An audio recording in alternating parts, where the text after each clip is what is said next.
اللهم وكلتك أمري وحيرتي وشتاتي، وكلتك الأبواب المغلقة التي مفاتيحها بين يديك، والأمور الصعبة التي تيسيرها هين عليك.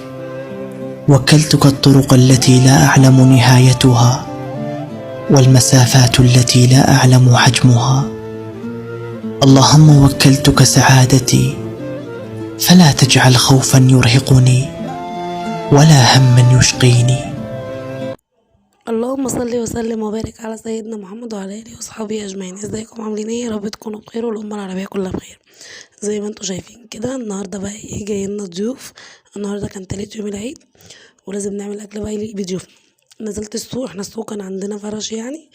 جبت زي ما انتم شايفين بطاطس وبتنجان وطماطم وخس ورنجة وفسيخ، وهنظبط بقى الدنيا. طبعا فسيخ يعني في ناس بقى بتحبه وناس ما بتحبوش، احنا لازم نرضي الطرفين طبعا.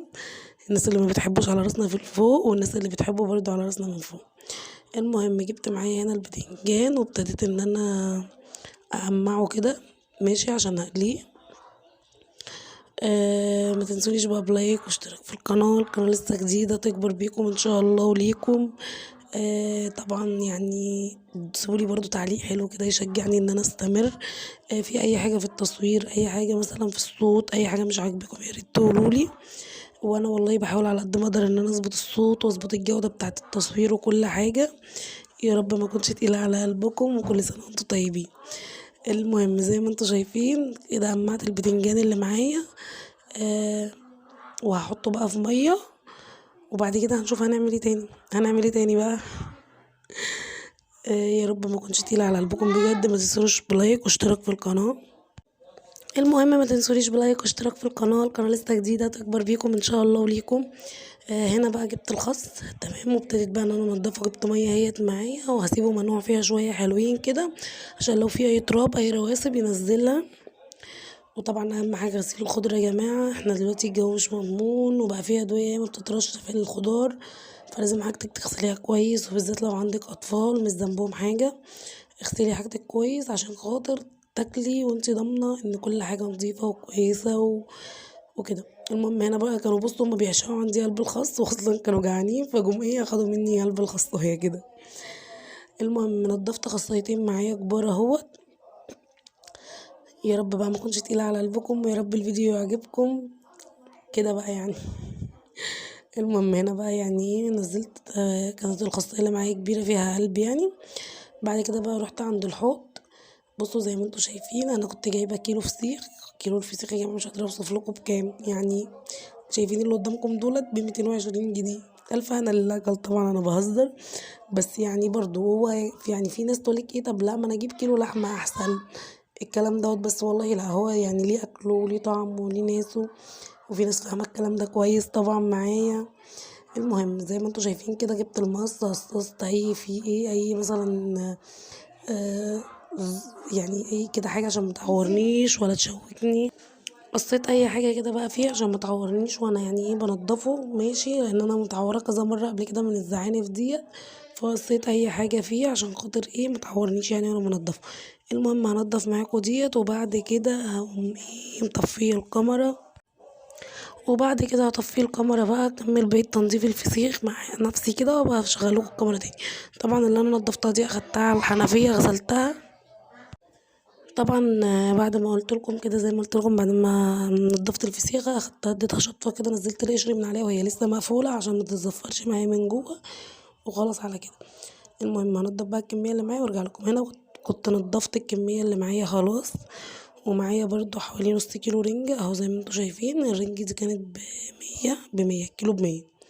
فانا كنت جايبه كيلو، طبعا اكلنا منه اول يوم وتاني يوم، وبقى دولت بقى لتالت يوم. يعني كنت عامله حساب ايه يعني ان جايلي برضو ناس تالت يوم.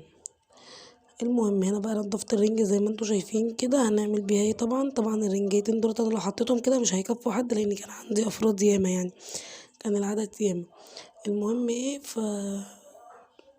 هنا اختي الكبيره كانت بتهزر معايا ماشي. كانت المهم عندي عدد افراد ياما زي ما قلت لكم، فهعملها سلطه رنجة عشان تكفي معايا طبعا.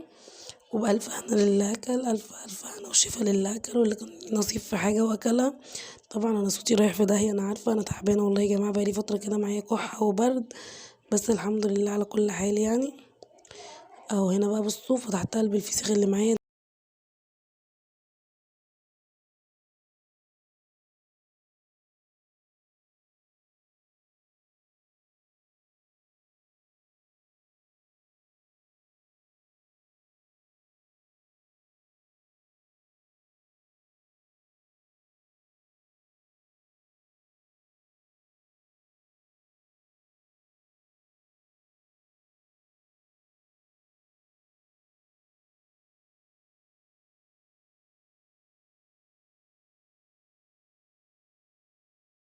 وجبت ليمونتين معايا كبار. طبعا أكلتنا النهاردة أساسها الليمون. تمام، جبت ليمونتين كبار كده زي ما انتوا شايفين وعصرتهم على الفسيخ بقى، حميته كده غرقته ليمون. وجبت برضو شوية زيت احطهم على الوش كده عشان لو في حضية الزيت يعني ايه يطفيها معايا شوية، مع انه ما كانش حادق خالص. اهو بصوا ماشي، ما يعني طفيت الحضية بتاعت الفسيخ كده بالزيت. اهو بقى زي ما انتوا شايفين، بصوا شكله ولونه وطعمه تحفة، تحفة بجد. في ناس هتقولي ايه دوت ازاي تحفة، الناس اللي ما بتحبوش طبعا انا مستنية لايكاتكم وكلامكم الحلو، والناس اللي بتحبوا برضو مستنية لايكاتكم وكلامكم الحلو وكومنتاتكم الحلوة. هنا بقى كانوا اديتهم عملوا السلطة، فاخدت شوية من السلطة كده وقطعت عليها بصلاية ماشي، عشان خاطر نعمل سلطة الرنجة. سلطة الرنجة لازم تحط عليها بصل يعني، او مش لازم بس احنا بنحب عليها البصل. المهم بصي وانتي بتقطعي بقى تلاقي الشوك اصلا اللي هو الرفيع ده بيطلع معاكي، فتلميه كده بايدك كده رنجة سلطة الرنج بتاعتك مش هيبقى فيها شوك خالص. تمام، عندك بقى طحينة حطي طحينة. انا بصراحة كانت الطحينة خلصت من عندي وما كنتش جبت يعني، بس برضو كان طعمها تحفة والله. اهو زي ما انتوا شايفين كده برضو حتى سلطة الرنجة خلصت معايا. اهو بصوا تحفة تحفة يا جماعة بجد. برضو ليمون، يعني اكلتنا النهاردة كان اساسها الليمون بألف انا وشفا لله اكل يعني. بصوا بقى كده كنت خلصت كمان سلطة الرنجة اهو ماشي. وبعد كده بقى هنشوف هنعمل ايه تاني. بصوا كنت بوريها لكم. بصوا يعني ما اكدبش عليكم، النهارده انا كنت مفجوعه، كل حاجه بعملها كنت بدوق منها لان انا من عشاق الاكله دي يعني. بس على فكره الاكلات التانية ما كنتش بدوق منها حاجه خالص، انما الاكله دي انا كنت كل حاجه بعملها بدوق منها لان انا من عشاق الاكله دي. هنا برضو الخس بتاعي كان اتغسل اهوت، هبتدي اصفيه من الميه وارصه بقى في الصينيه الكبيره اللي معايا دي.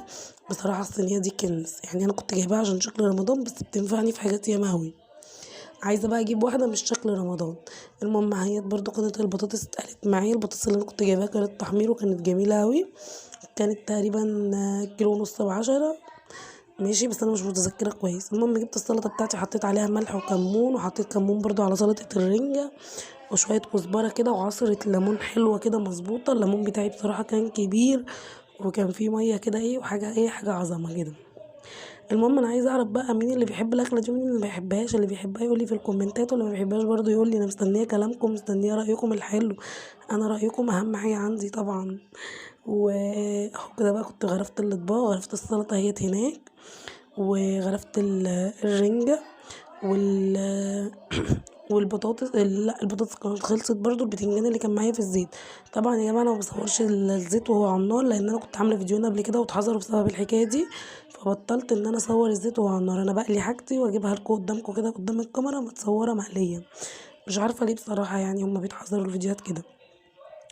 المهم برضو جبت هنا معلقه شطه، معلقه توم، معلقه كمون، وضربتهم في بعض كده، وليمونه كبيره عصرتها بعد ما ملحت طبعا البطاطس بتاعتي هناك، عشان هما كده كانوا جعانين وكانوا بصوا واقفين لي على الواحده يعني، لدرجه ان هم قالوا لي اقفلي الكاميرا عشان تستعجلي نفسك. بس هو الكاميرا ما كانتش عامله معايا حاجه يعني، الكاميرا ما كانتش مضايقاني في حاجه عشان اقفلها. المهم هنا بقى كان البتنجان لسه طالع، بصوا كان سخن فظيع مش طايقه حتى ان انا امسكه. بقيت افتحه كده بالمعلقه واحط فيه الحشو اللي انا عاملاه، واقوم قافلاه وراكناه على جنب من كتر ما هو سخن مش قادره امسكه. كل سنه وانتم طيبين بقى، والامه العربيه كلها طيبه وبخير، ويا رب يا رب يا رب من سعاده لسعاده. كل اللي نفسه في حاجه يعملها، كل اللي نفسه في حاجه يحققها، ما اكونش تقيله على قلبكم، واكون بقدر افيدكم بحاجه بسيطه. حاجة واحدة حتى هتبقى بالنسبة لي انا يعني حاجة حلوة جدا، لو حاجة بسيطة انا افدتكوا بيها. وكل سنة وانتم طيبين. المهم هنا بقى ايه، خلاص قلت لهم بقى تعالوا خدوا، انا هكمل انا البتنجان على مهلي. ماشي. تعرفوا ان انا نسيت اعصر على البتنجان ده ليمون ولا عصرت؟ مش متأكدة، استنوا هنشوفه مع بعض دلوقتي. هنا اهوت كنت حشيت كمية البتنجان اللي معايا نصها، ونص التاني اهو كنت بحشيه. وكل سنة وانتم طيبين. وهنا بقى كانوا بياخدوا من ورايا اهوت. بصوا انا طبعا ماسحه الترابيزه دي يا جماعه، عشان لو واحد، انا ببقى عامله حساب كده، انا قبل ما بعمل اي اكل ببقى مطهره الترابيزه اللي انا شغاله عليها او الرخامه او اي حاجه، عشان لو وقعت حاجه ابقى انا ضامنه ان الحاجه دي كويسه. هنا بقى كنا بناكل، وتعالوا كلوا معانا، ما تنسونيش بلايك واشتراك في القناه. ودلوقتي اقول لكم سلام.